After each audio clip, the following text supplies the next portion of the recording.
ধীরে ধীরে আসুন, একে একে দেখুন, সৌন্দর্যকে উপভোগ করুন, অনুভব করুন, স্পর্শ করবেন না।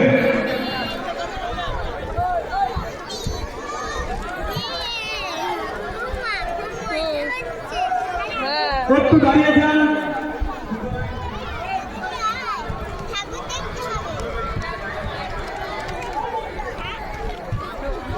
একে একে প্রবেশ করুন, সকলেই দেখার সুযোগ পাবে।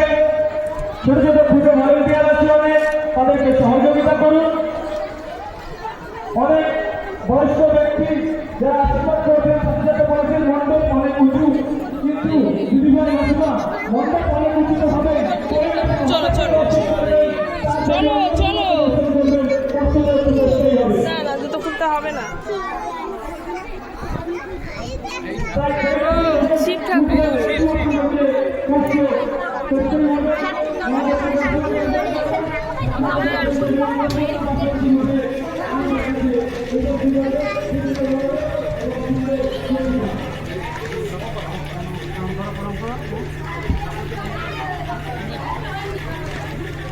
বাসন্তী ঠাকুর।